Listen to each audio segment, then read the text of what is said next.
Building Healthy Organizations podcast. We understand how the human brain works and how that impacts behavior in the workplace.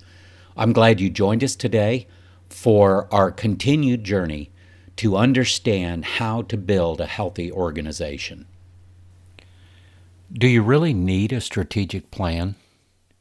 It's a good question.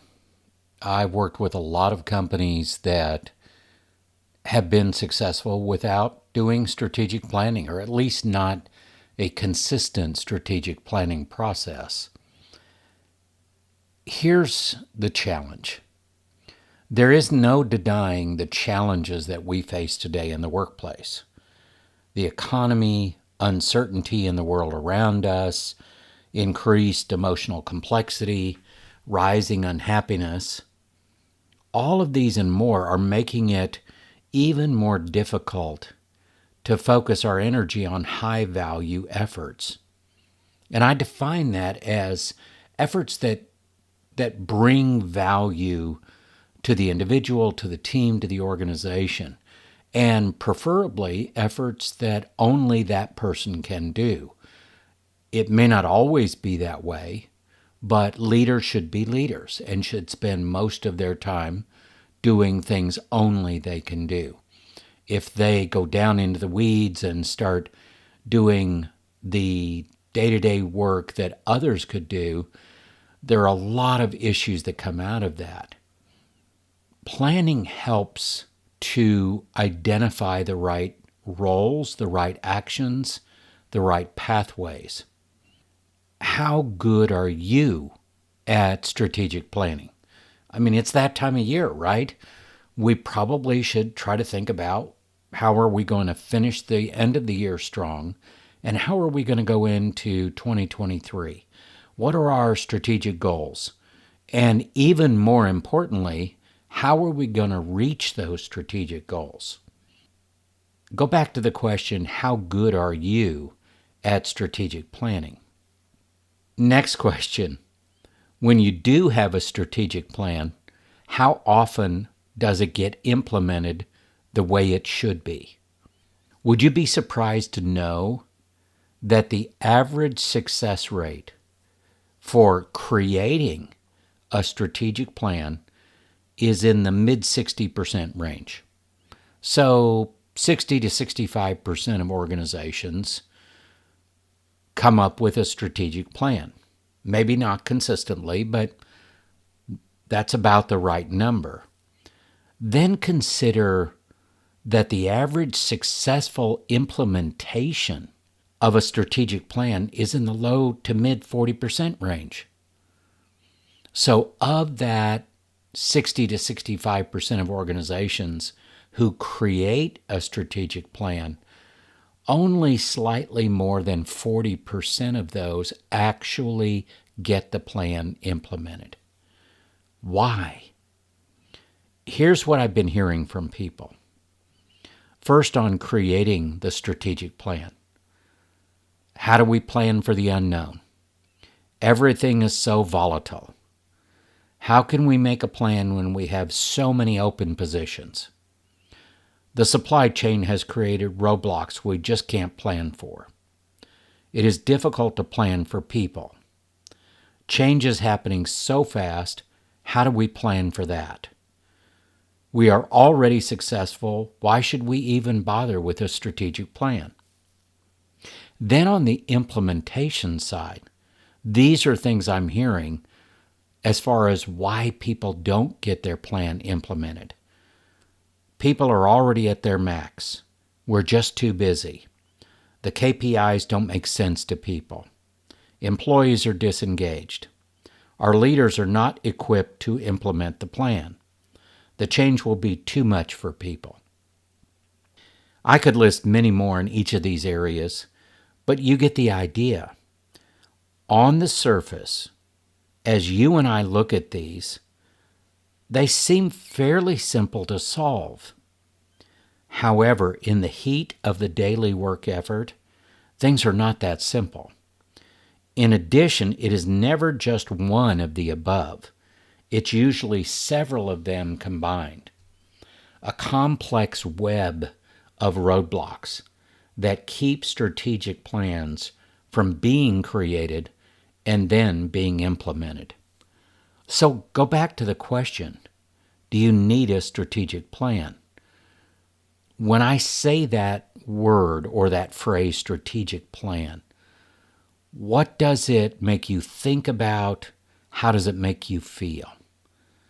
I can tell you personally, it's a daunting task to me to think about creating a strategic plan.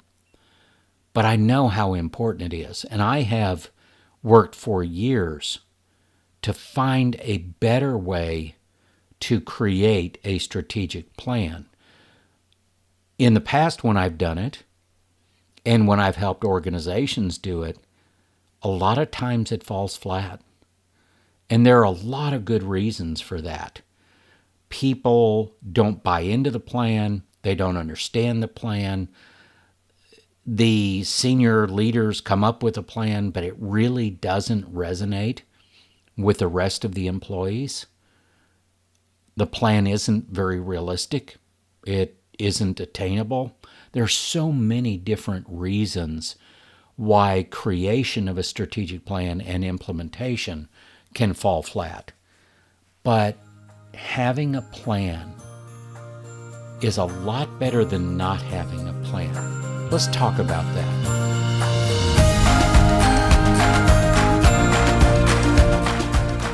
I've met with a lot of organizations that struggle with strategic planning. As a matter of fact, most do. Some are successful and they don't even think they need one. And in some ways they may be right.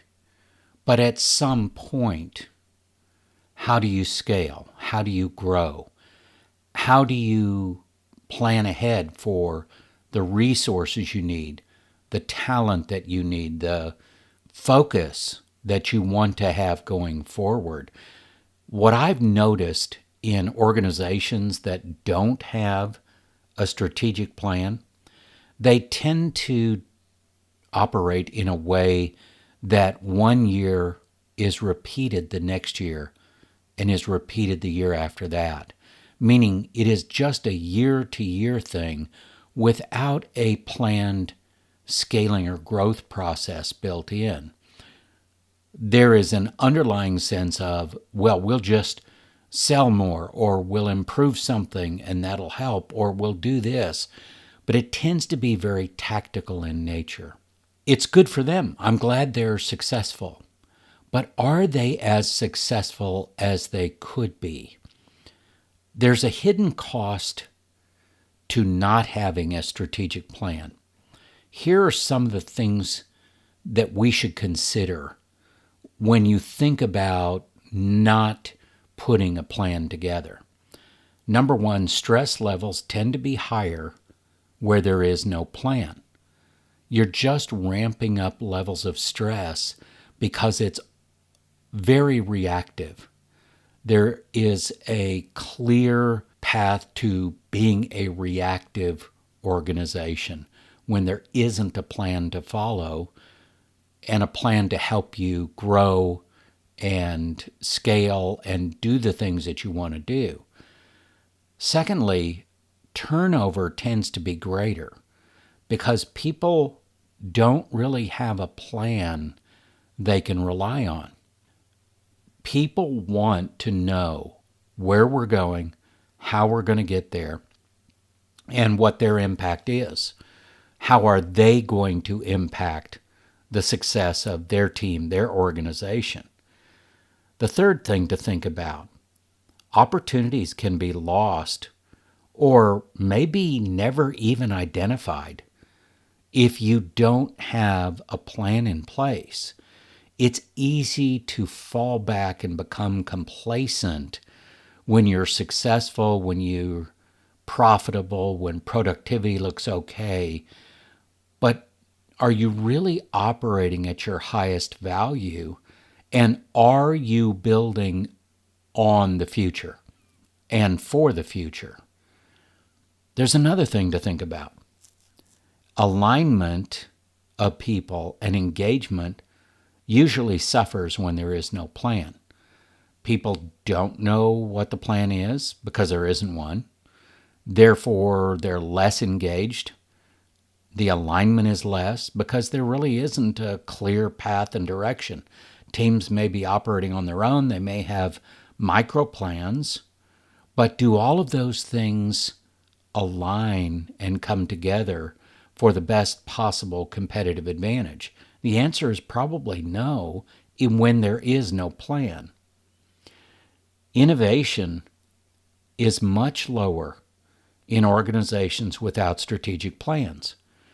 We know this from research. We know this from just observation. When you don't have something to shoot for, true goals to stretch, and not just a revenue goal of saying, oh, we're going to increase sales X% next year. That's just doing the same stuff over and over. That's not necessarily where innovation comes from. Innovation comes from having a plan that includes scaling and growing and thinking about what is the technology of today? What is the technology of tomorrow? How are we going to take advantage of those things? How are we going to improve market share? Are there new markets we should be entering? There's so many things involved in a plan. So there's some real costs, and they add up in a hurry. Now, I've spent a lot of time really setting up to the point that I want to get to. Strategic planning is not and should not be an easy process. It is something that's very important. It's something that we need to focus on, and it is definitely something that will make a difference in the long run. But a lot of organizations have fallen into the trap of being too busy to plan, being too stressed to really stop, take the time, assess what's working, what isn't working, identify the changes that need to be made, and then make the plan to move forward. Let's talk about how to change that dynamic. There are easier ways to do strategic planning, and frankly, more comprehensive ways to do it. A strategic plan at its core is coming up with goals that we figure out how to get there. How do we get there? But it starts with, this is where we want to go. And so many times those goals are not necessarily based on good data, on a good assessment of what can be achieved. So how do we get there?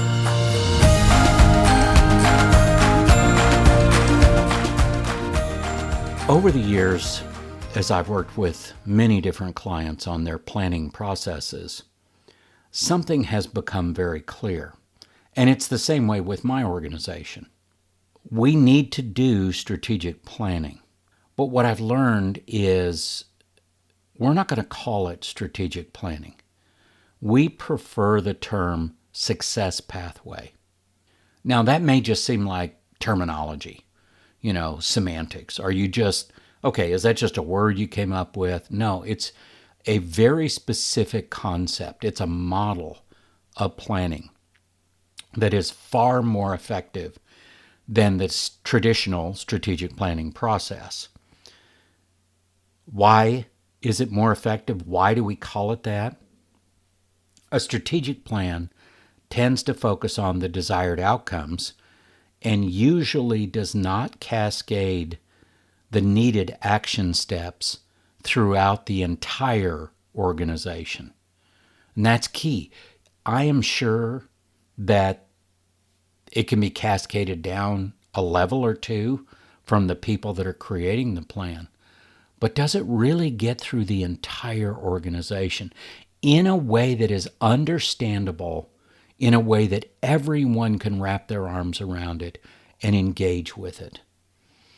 And this is simply human nature, why people don't create strategic plans and then have a hard time implementing them. And think about outcomes. Let's increase sales by 50% next year. We will achieve net profit of $10 million in 2023. Those are wonderful goals. But if that's all there is, how do you get there? And even if you put action steps to it, who do you involve in creating those action steps? Is everybody in the organization involved in understanding their role in a success pathway that gets you to the outcomes that you want? A success pathway is a comprehensive plan that provides a step-by-step approach to ensuring every employee has the opportunity to succeed. Let me demonstrate. You start with a success pathway for the entire organization. And of course, that's for a specific time period. Let's just call it 1 year. That's the normal time period. After that, you then create a success pathway for the executive team or the senior leadership team. Then you create a success pathway for each team in the organization. Then you create success pathways for every leader, manager. Then a success pathway for each employee, and I would include even contractors in that.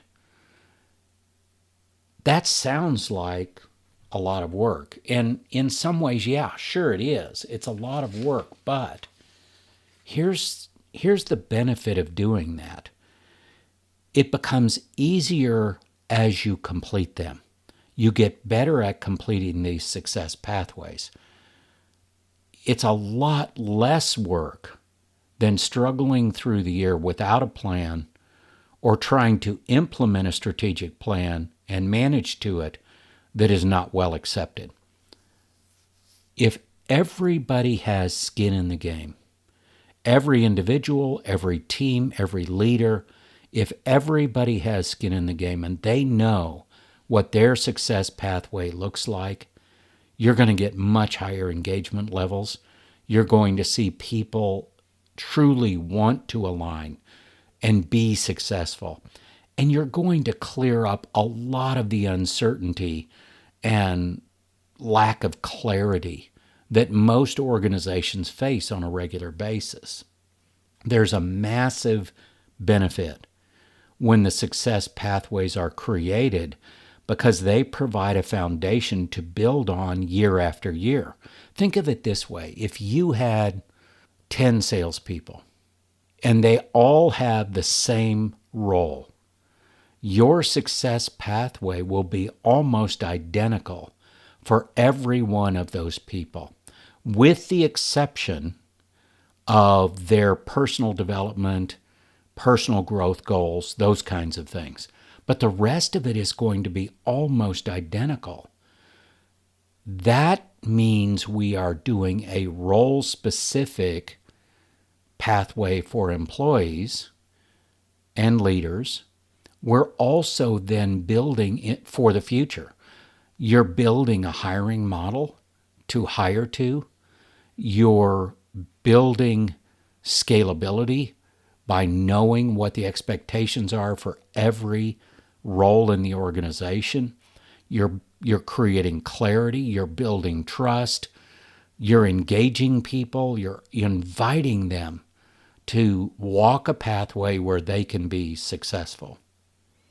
So how is a success pathway similar to a strategic plan? Both start with clear goals and expectations. These are the outcomes we want to see. Both have KPIs of some kind created to focus efforts. And depending on how far the strategic plan goes into detail, both may have alignment factors to ensure that efforts are synergistic. Here's how a success pathway differs from a strategic plan. The success pathway has a success plan for the organization, for every leader, for every team, and for every employee. All of those in alignment with the overall goals of the organization. It is a true cascading process. Each success pathway clearly spells out the expectations, ensures understanding, provides equipping and development, has specific measures that are visible to everyone involved, and provides insight into why it's important. Why should we do this? We're humans. We want to know the with them. What's in it for me? What's in it for my team? What's in it for me as a leader? If we don't help people understand the why, your engagement levels are never going to grow past a certain point. Success pathways are a complete planning process that contains everything that's needed to empower success throughout the organization. So I've created a tool that we use, and it's embedded in our online courses, basically two of our online courses, the Leading Teams to Become High-Performing Teams, and then Cultivating Accountability. Here's what it looks like. I've come up with an acronym, Success Pathway. I'm going to use the word success. The first thing is self-awareness. The employee, and let's just talk about a success pathway for a specific role, a specific employee. Self-awareness. The employee is made aware of their role, the impact that it has, and the resources that are available to them. The U stands for understand. Understand what acceptable behavior looks like, what acceptable performance looks like. The C, competencies needed. Be specific about what competencies are needed. Does this include specific certifications, professional designations? What kind of skills? What kind of development, ongoing learning? The second C in success, consequences. What are the specific consequences that are tied to performance and behavior? Remembering, consequences can be positive or they can be negative. So we're talking about either rewarding or redirecting people. And that's a key element. So many organizations don't talk about the consequences of the right behavior, the right performance, or performance that's not up to standard. Those are drivers of performance, and people want to know how good they're doing. And the worst thing you can do is wait till you get to an annual evaluation and then sit somebody down and say, remember that thing you did 11 months ago? And I've sat in on performance evaluation presentations where a manager has done exactly that. And that is insane. Why would you do that? Why would you wait 11 months to say something to someone about a behavior or a performance that you wanted changed? The E stands for expectations, and this is a critical part of the success pathway. What specific and measurable goals and KPIs must be met within certain time frames. People need to understand those expectations. They need to be as clear as they can possibly be. The first S in success, at the end of the word, is schedule. Schedule regular coaching and review meetings to track progress, answer questions, provide support, and guide the employee throughout the process. And the last S in success is supervise. Actively supervise the employee throughout the process. This includes a consistent performance evaluation and coaching. This approach can work with individuals in their roles. It can work with teams. It actually can work with the entire organization. You adapt the acronym a little bit. You adapt the way we word, but the key tenets are the same. I recommend you think about using the Success Pathway Guide to create a success pathway for someone. I have this in a recent blog article, so go look for a recent blog article about success pathways. You'll see it on our website, and you can download this portion of it where it will help guide you to create a success pathway. Once you've done that and really understand the process and experience it, you'll find that this whole strategic planning thing becomes so much simpler because you're dealing with every critical aspect of planning for success, which is really what a strategic plan is supposed to be. But somewhere along the way, the process has become so cumbersome that it's just not as effective as it should be consistently. Maybe you want to use the success pathway for yourself. Maybe you want to create something for yourself using the success pathway to keep you on track for your growth and your success. I hope you'll use this tool, and I hope you'll consider this different way of planning. From the organizations that we've worked with, it has become a highly engaging process, very well accepted, and very successful. Thank you for listening to this week's episode of Building Healthy Organizations by EQ Fit. We do understand how the human brain works and how that impacts behavior and performance in the workplace. We also love hearing your suggestions and ideas. If you have a topic you'd like us to cover, please send us an email at info@gscfit.com. For more information and inspiration, check us out on YouTube, Facebook, LinkedIn, and of course our website, eqfit.org.